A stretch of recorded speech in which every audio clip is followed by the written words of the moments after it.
Comment l'Évangile répond au comportement de la négligence?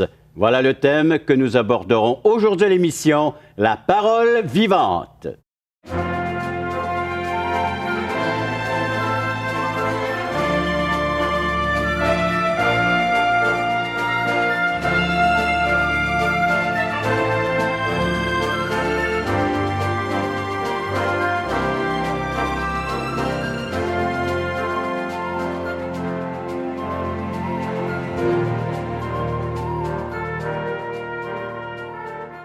Mesdames, Messieurs, bienvenue à l'émission La Parole Vivante. Ici le pasteur Régent Joly qui vous souhaite la plus cordiale des bienvenues à une nouvelle série. Imaginez, on accumule comme ça les séries après séries. Je vais vous présenter mes invités d'aujourd'hui. Vous connaissez le pasteur Jeff. Bonjour, pasteur Jeff.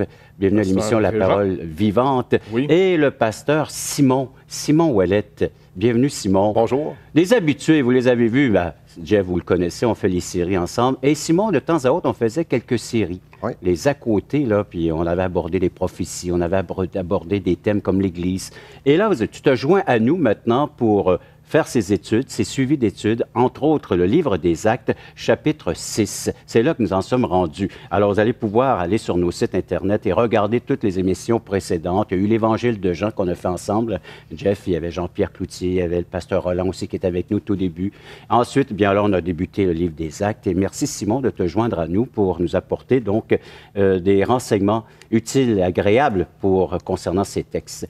Jeff, on va démarrer avec le thème d'aujourd'hui qui s'appelle le murmure dans les textes bibliques, le mécontentement. Sujet toujours d'actualité. Oui, mais les gens, ils sont là dans nos églises, dans nos milieux évangéliques, et puis on cherche toujours l'Église parfaite, mais on constate que même si on devient nostalgique, on dit on aimerait vivre ce qu'eux vivaient, les premiers croyants, et il y avait encore des problèmes. Ouais. Il y en a eu des problèmes au chapitre 5, puis là, il y en a au chapitre 6. Oui, il y a les problèmes dans l'Église, il va toujours en avoir. Ça fait que ça enlève un petit peu le mythe qu'on se fait toujours d'une Église parfaite. Hein? On dit tout le temps, je cherche vraiment la place, la meilleure Église. Fait qu'en même temps, on va essayer de se définir c'est quoi une Église, une bonne Église. Puis ça ne sera peut-être pas selon les standards qu'on pense. Mais en même temps, ici, ça va être intéressant de voir comment un problème arrive, comment les apôtres, qui sont les autorités de l'Église à l'époque, comment eux autres vont recevoir d'abord la critique, et comment ils vont la gérer après. Ça va être intéressant, on va regarder ça ensemble. Mais est-ce que tu veux d'abord nous lire le texte? Un premier temps, lisons le texte ensemble, Actes chapitre 6, et je vous fais la lecture des versets 1 à 6. Alors, une Église en pleine expansion, qui ne cesse de grandir. Et en ce temps-là, le nombre des disciples augmentant, les Hellénistes murmurèrent contre les Hébreux, parce que leurs veuves étaient négligées dans la distribution qui se faisait chaque jour. Les 12 convoquèrent la multitude des disciples et dirent « Il n'est pas convenable que nous laissions la parole de Dieu pour servir aux tables. C'est pourquoi, frères, choisissez parmi vous 7 hommes, de qui l'on rende un bon témoignage, qui soient pleins d'Esprit Saint et de sagesse, et que nous chargerons de cet emploi. Et nous continuerons à nous appliquer à la prière et au ministère de la parole. » Cette proposition plut à toute l'assemblée. Ils élirent Étienne, homme plein de foi et d'Esprit Saint, Philippe, Procor, Nicanor, Timon, Parménas, Nicolas, ou Parména et Nicolas, et prosélytes d'Antioche. Ils étaient tous prosélytes d'Antioche. Alors donc, ils les présentèrent aux apôtres qui, après avoir prié, leur imposèrent les mains. Moi, ce que je trouve intéressant là-dedans, c'est qu'il y a comme deux choses, et ça se passe au niveau, la première, au niveau de la distribution. Les veuves étaient négligées, la distribution. Aujourd'hui, au Québec, en 2015, le gouvernement prend soin de nous. Il y a des services sociaux, il y a plein de choses. S'il y a des gens qui ont des problèmes physiques, il y a des aides, il y a tout ça. Mais dans ce temps-là, c'était pas comme ça. On va au chapitre 4, verset 32, on voit que les gens dans l'Église, lorsqu'ils se convertissaient à Jésus-Christ, lorsque leur vie était transformée, il y avait quelque chose qui avait à cœur, c'était de collaborer avec tous, de pouvoir partager avec tous leurs revenus, partager avec tous leurs biens. Donc, ils mettaient tout ça en commun. Et ils distribuaient ça avec les plus pauvres, avec les veuves, avec tous ceux, les indigents. Donc, il y avait comme un équilibre entre chacun. Il n'y avait pas trop de riches, il n'y avait pas trop de pauvres. Tout le monde était pas mal égal et les besoins étaient comblés. Là, ce qu'on voit ici dans notre texte, c'est qu'il y avait des gens qui étaient négligés. Il y avait des veuves qui étaient négligées. Et les veuves, dans ce temps-là, c'est souvent, pour pouvoir être qualifié pour être une veuve et que l'Église prenne soin de toi, il fallait que, évidemment, tu sois veuve, tu aies perdu ton mari, il ne fallait pas que tu aies d'enfants. Il y avait certaines restrictions, pas qualifications, je devrais plutôt dire que restrictions. Et là, l'Église prenait soin de ces gens-là, de ces femmes-là. Et là vient le problème, c'est que là, les hellénistes, ils font « Hey, nos veuves à nous, l'Église ne prend pas soin. » Puis quand je dis l'Église, on l'a dit, c'est les apôtres, les gens qui étaient à la tête de l'Église. Il y a un problème, là, il y a un besoin qui a besoin d'être comblé et ils ne sont pas comblés. Les hellénistes, il faut comprendre un petit peu. C'est qui ces gens-là? Souvent, ce n'est pas un nom qui revient souvent ou des choses qu'on connaît. C'est qu'il y a eu un moment donné dans l'histoire d'Israël, c'est qu'il y a beaucoup de Juifs qui sont partis de Jérusalem, sont partis d'Israël pour aller un peu partout.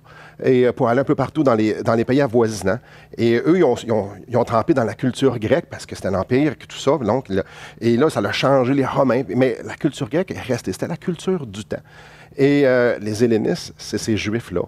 Qui étaient juifs, mais qui parlaient le grec. Donc, quand ils reviennent à Jérusalem, on a d'un côté les Hébreux qui parlent l'arménien, qui parlent le langage-là, qui parlent l'hébreu et tout ça, et tu as les Juifs grecs qui viennent d'ailleurs. Là, ça crée une certaine... un racisme. Exactement. Le bon mot, c'est du racisme. Donc, les Juifs, ils disaient...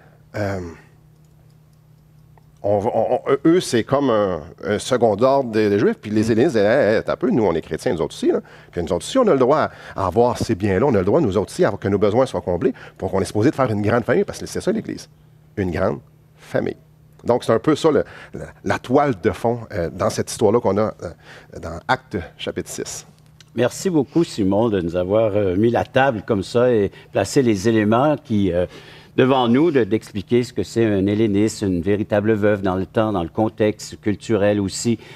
Et nous allons revenir après cette pause, vous parler naturellement de comment l'Évangile peut répondre à ce comportement de négligence qui est décrit ici dans ce texte. Mais juste avant, j'aimerais vous lancer une invitation un peu plus personnelle à chacun d'entre vous. Vous pouvez nous écrire, vous pouvez nous faire part de vos commentaires, de ce qui se passe, de ce qui se mijote présentement dans votre cerveau, là, ce que vous venez d'entendre. Est-ce que vous voulez qu'on participe peut-être à certaines questions de votre part. Vous pouvez le faire, c'est un service gratuit. Vous appelez immédiatement. Le numéro de téléphone à composer, c'est le 1-877-l'Espoir, 1-877-537-7689, dis-je.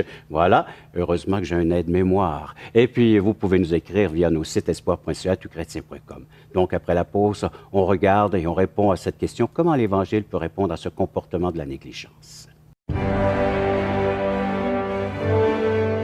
On croit son pardon et on apprend à se recevoir comme Christ nous a reçus sur la base de sa grâce et non du mérite.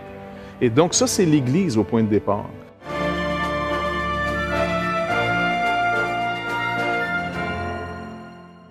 Assistez à un merveilleux déjeuner de l'espoir dans votre région.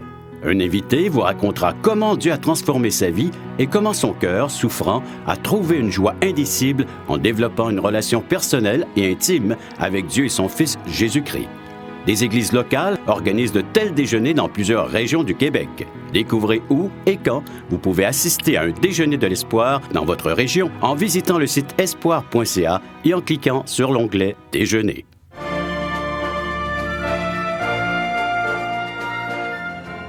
Nous réalisons que l'Église parfaite n'est pas de ce monde. L'Église est à ses débuts. Chapitre 5, on voit que l'être humain a de la difficulté à partager ses biens. Et puis Dieu doit intervenir. Chapitre 6, c'est la difficulté de recevoir les biens. Alors là aussi, il y a des problèmes. Et comment l'Évangile répond à tout cela? Je pense qu'il faut d'abord rappeler que l'Église, ce n'est pas des justes, c'est des justifiés. Et c'est pas pareil. Grosse différence. Exactement. Parce que si on est des justes, ça veut dire qu'on a déjà, par infusion, si on pourrait dire, comme une tasse de thé, là, on aurait déjà infusé la justice de Dieu et on la manifesterait comme c'était une seconde nature. Mais en réalité, ce n'est pas ce que l'Évangile nous promet. L'Évangile nous promet de mettre à notre compte la justice de Christ et Dieu établit ou rétablit une relation avec nous autres sur cette justice de Jésus-Christ dans laquelle on se confie. On a cru dans son sacrifice. On croit son pardon et on apprend à se recevoir comme Christ nous a reçus sur la base de sa grâce et non du mérite. Et donc ça, c'est l'Église au point de départ.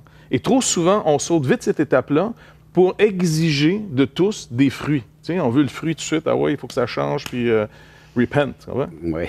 Mais la vraie repentance, en réalité, commence avec l'abandon de me confier dans ce que je peux produire pour me confier davantage dans ce que Christ a fait pour moi à l'œuvre, dans son œuvre à lui. Donc, quand il a pris mon péché, il en est mort.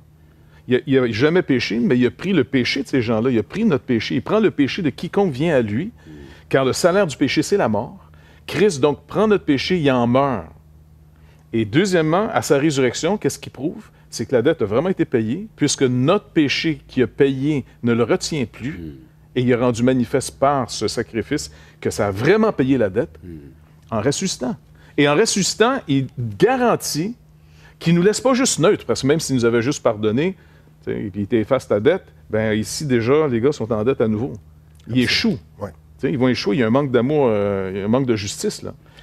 Mais c'est juste ces disciples, ces gens qui apprennent à vivre sur la base d'une autre sorte de justice, pas la leur, c'est une justice étrangère, vont néanmoins avoir à régler des problèmes entre eux. De racisme. C'est quand même intéressant qu'il y ait du racisme dans l'Église primitive. Et en plus, c'est du racisme dans une même ethnie.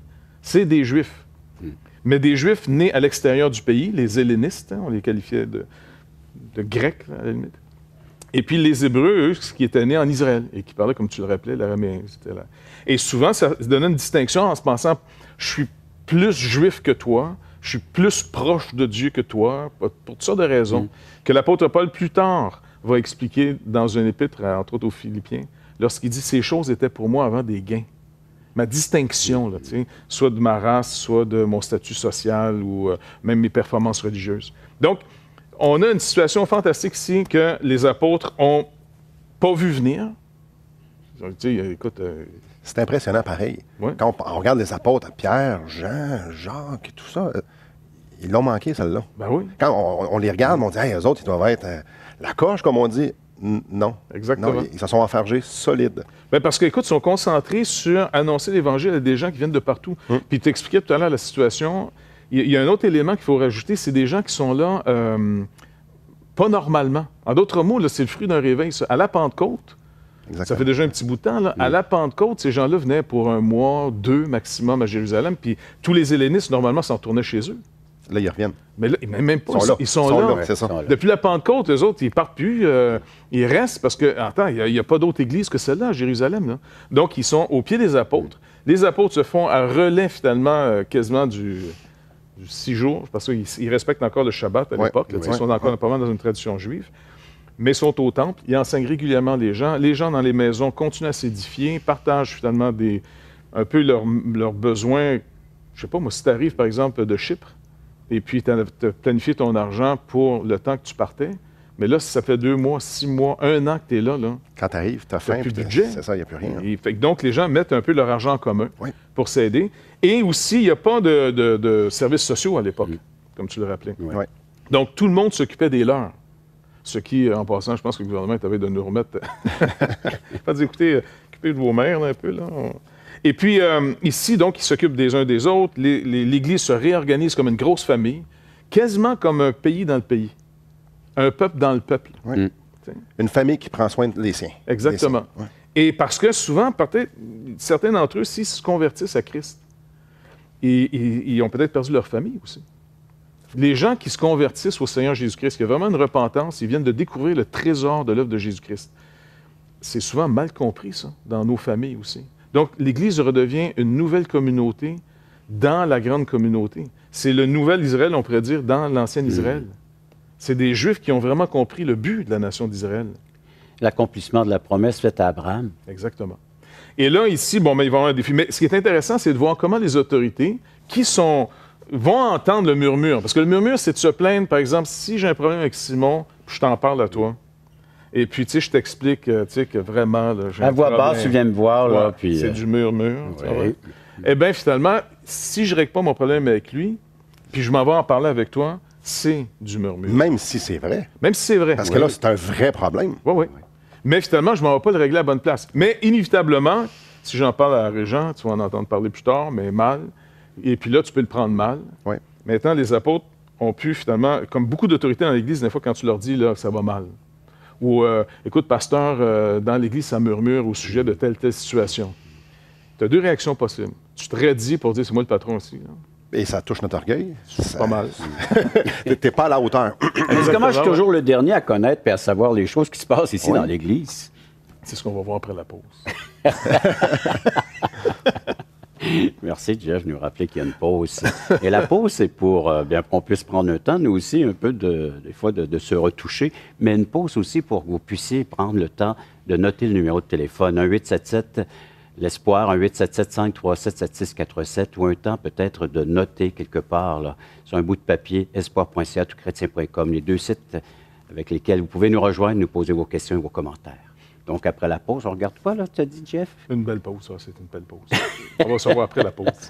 Donc, comment on règle le problème en réalité? Comment on va régler le problème? En réalité, le problème des murmures. Parce que c'est des hommes qui bâtissent dans un nouveau royaume, avec une nouvelle sagesse, avec une autre sorte de justice. Alors, inévitablement, les solutions ont des autres sortes de solutions.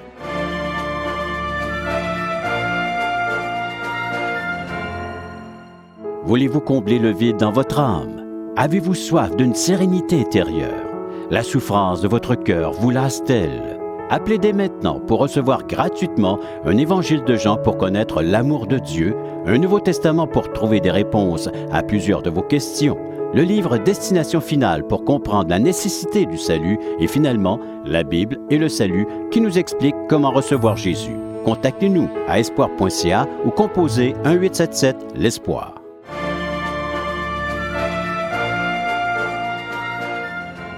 Pouvez-vous imaginer, on a une église ici d'une ampleur composée de milliers de personnes. Il y a peut-être des centaines de personnes en train de suivre les apôtres de plus près, qui sont dans un ministère d'apprentissage, en train de devenir des disciples, eux aussi à leur tour. Donc, on apprend comment en regardant les autres vivre et en écoutant les enseignements qu'on reçoit. Et puis là, bien, au sein de cette grande communauté, il y a de ces murmures qui sont soulevés, il y a des gens qui sont négligés. Et comment les apôtres vont réagir, eux? Bien, on voit avec humilité, hein, comme on en parlait plus tôt. Parce qu'il est plutôt de se radier et de dire, écoutez, on a raison, non, vous comprenez, blablabla. Ils ont reconnu qu'il y avait un problème. Et puis là, la solution est vraiment intéressante parce que non seulement ils disent, OK, on va mettre ça, on va prendre ça en main, ce qui est le piège de beaucoup d'entre nous.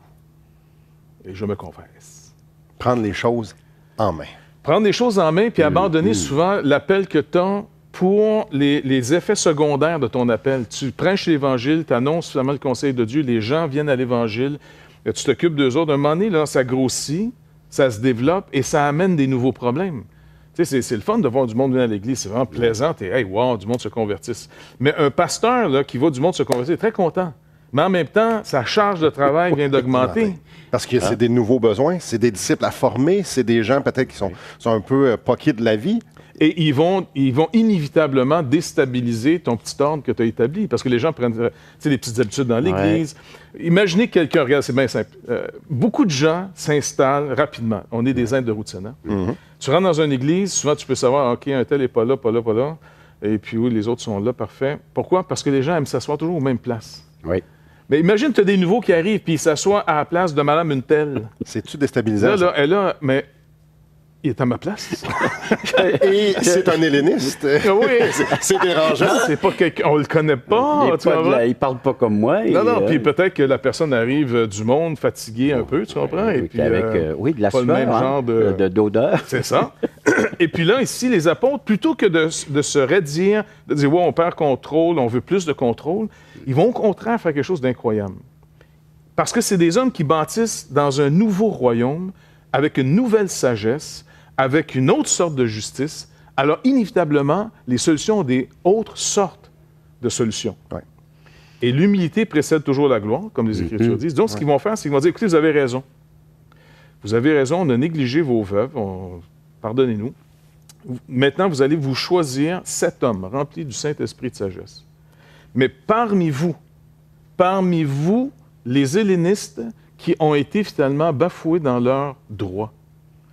Et on vous remet non seulement la charge de gérer ça, mais on vous remet aussi nos veuves, nous les Hébreux. Ça prend une grande humilité, une grande confiance dans le Seigneur. C'est pour ça que ça dit qui était rempli du Saint-Esprit. C'est ça, choisissez-les par contre, Des hommes on voit, qui sont contrôlés par le Saint-Esprit, Voilà. qui ont vraiment une vie livrée au Seigneur, qui n'ont pas d'intérêt personnel. Dans la vérité, dans l'amour, pas juste des sentiments, non, c'est solidement ancré dans la vérité. C'est ça. Et pas juste des gens capables, là, tu sais, parce qu'on peut trouver des gens capables, mais qui sont fidèles au Seigneur. Voilà. S'ils ne sont pas fidèles au Seigneur, mais on les choisit juste parce qu'ils sont capables, on va être déçus amèrement de Là ce aussi, moment. hein? J'aime bien voir qu'ils ont demandé aux gens, aux disciples, allez trouver des gens qui sentent comme Jésus. Quand vous les regardez agir, là, ils font comme Jésus. On peut voir Jésus être formé en eux et servir comme Jésus. Parce que quand le Saint-Esprit est à l'œuvre dans quelqu'un, ben, on peut voir Jésus, on peut voir des œuvres que Jésus faisait être faites par ces gens-là, et en dehors de tout cadre. Et c'est formidable parce qu'il les met entre les mains, comme tu viens de dire, des veuves, les leurs et les leurs. C'est eux Et autres qui vont pourtant, être là. l'Église est jeune ici, puis déjà, on trouve de ces hommes faits, Ouais. formés. Écoute, un disciple, c'est quelqu'un qui brise rapidement, qui comprend rapidement que je ne peux pas me confier en moi. Et le plus vite qu'une personne comprend l'œuvre de Dieu, qui amène une vraie repentance, j'abandonne de me confier dans ce que j'avais de bon. Pas juste les mauvaises choses qu'on fait, parce qu'on parle de repentance souvent d'abandonner les mauvaises choses, mais d'abandonner aussi la confiance que tu avais en toi-même. Très bon point. Ça, c'est vraiment un blasphème de dire ça aujourd'hui, on me dit, là, mais pour vraiment me confier en Christ, tu retrouves confiance en Jésus-Christ et non en toi-même pour retrouver ta confiance. Et là, les apôtres l'ont, cette confiance. Ils savent. Il dit, vous allez trouver des hommes qui ont aussi compris ce message, qui sont aussi dans cette confiance que Christ est au milieu de nous et qu'il est la justice de chacun de nous.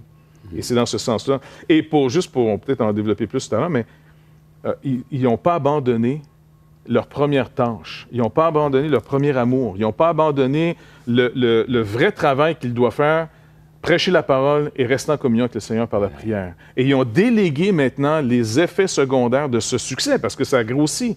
Mais avec la croissance, il y a des nouveaux défis.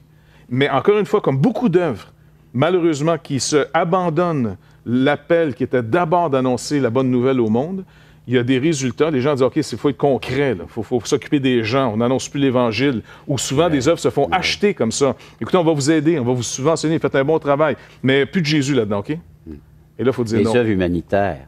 Ils ont vraiment triomphé ici. Oui. Les apôtres nous ont montré la priorité. Qu'on mange pas, on meurt pareil. À moins d'avoir la vie éternelle, on est vraiment en gros besoin. Donc, c'est vraiment l'Évangile en pleine action de voir comment eux ont réagi face aux problèmes et comment le Saint-Esprit a pu diriger tout ça, ces hommes-là, et comment toute la table était mise pour que l'Église puisse grandir sainement avec toute cette variété de culture-là qui était là. Après la pause, on va regarder comment est-ce qu'on peut profiter de cet évangile qui vient solutionner ce genre de problème dans notre propre vie. Après la pause. La réponse au murmure des autres, c'est l'humilité. Et la vraie réponse de l'Évangile, c'est pas de murmurer, c'est juste de voir qu'on est une famille ensemble, puis d'aller voir son frère, d'aller lui mentionner, peu importe c'est qui, de dire « Hey, regarde, je suis affecté ici.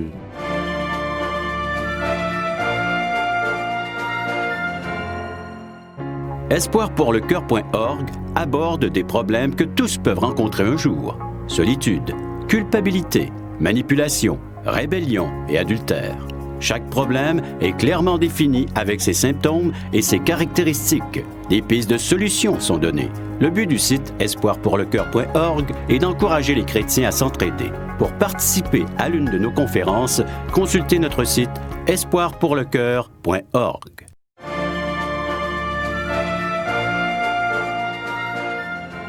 Cet évangile qui répond encore aux problèmes du comportement humain, entre autres ici le comportement de la négligence. Avons-nous les priorités à la bonne place? Là aussi, on peut négliger certaines choses. Négliger, entre autres, ce qui vient d'être dit, ce qui vient d'être lu, ce qui vient d'être peut-être pour vous révélé pour une première fois, de savoir que l'humilité précède la gloire. C'est tout un exemple ici qui nous est donné de la part des apôtres, des hommes animés par l'Esprit de Dieu. L'Esprit veut agir dans nos vies, dans nos cœurs, mais il faut lui laisser la place qui lui revient. Et le Seigneur Jésus-Christ a donné cet esprit-là à l'humanité et à tous ceux qui le reçoivent, à tous ceux qui l'invoquent, tous ceux qui sont là près du Seigneur Jésus-Christ à implorer sa miséricorde, son pardon, sa grâce. L'Esprit vient faire sa demeure en nous. Et le problème, c'est la résistance qu'on a face à l'Esprit de Dieu. La résistance face à la parole, face à l'enseignement. Le Seigneur certainement est en train de préparer nos cœurs, de les disposer par l'enseignement, par l'émission de télé, à dire « Fais-moi confiance, tu peux lâcher prise ». Parce qu'ils auraient pu régler ça autrement, de la façon humaine. On sait que ça n'aurait pas été une chose belle à voir et à savoir, mais ils ont l'humilité de reconnaître que oui, il y a un problème et de maintenant laisser la responsabilité au Seigneur Jésus-Christ d'agir comme il l'entend, de placer de ces hommes, de ces hellénistes, de prendre soin de ces veuves et même de donner les veuves juives et de dire « prenez-en soin elles aussi ». Il y a toute une réalité profonde qui vient là-dedans, de savoir que les gens qui murmuraient, qui se plaignaient, et qu'on leur fait maintenant une confiance. C'est souvent les gens pêchent dans nos églises, puis on les met de côté, puis on dit, on va faire un temps, voir un peu ce qui va se passer avec eux. Mais tout de suite, rétablir l'ordre, de laisser l'Esprit Saint convaincre, faire son œuvre, c'est ce que le Seigneur attend de chacun d'entre nous. C'est pas facile de mettre l'orgueil de côté, mais bien souvent, c'est notre orgueil qui nous met dans le pétrin et c'est notre façon d'agir, humainement parlant, qui nous met dans des situations difficiles et pas toujours avoir des réponses nécessaires, alors que l'Esprit de Dieu, l'Évangile, nous apporte la réponse et comment réagir face à nos problèmes. C'est de laisser une autre personne, une tierce personne venir dire « Seigneur, je te fais confiance, tu vas agir dans ma vie, tu vas me libérer ». Ça peut être un comportement qu'il y a chez moi, ça peut être un problème d'argent, un problème tout autre ici, un problème de partage, problème de négligence. La priorité. Qu'est-ce que les apôtres ont choisi? De mettre leur priorité à la bonne place, c'est-à-dire garder une relation saine avec le Seigneur Jésus-Christ et de pouvoir apporter encore l'enseignement nécessaire. Vous avez de quoi rajouter, les frères, pour conclure cette émission? Moi, l'idée du murmure, c'est dans notre culture, c'est en moi, c'est dans mon cœur de chialer quand ça ne fait pas mon affaire. Et ce qui est extraordinaire là-dedans, c'est que la réponse au murmure des autres, c'est l'humilité. Et la vraie réponse de l'Évangile, c'est pas de murmurer, c'est juste de voir qu'on est une famille ensemble, puis d'aller voir son frère, d'aller lui mentionner, peu importe c'est qui, de dire « Hey, regarde, je suis affecté ici. Oui, alors on peut être affecté par diverses raisons, mais l'Évangile, elle, nous apporte la solution. À vous maintenant de placer cette confiance dans l'œuvre du Seigneur Jésus-Christ, dans ce qu'il a accompli et dans cette humilité qui décrit tout véritable chrétien. Merci de votre participation et merci d'avoir été à l'écoute de cette autre émission de La Parole vivante.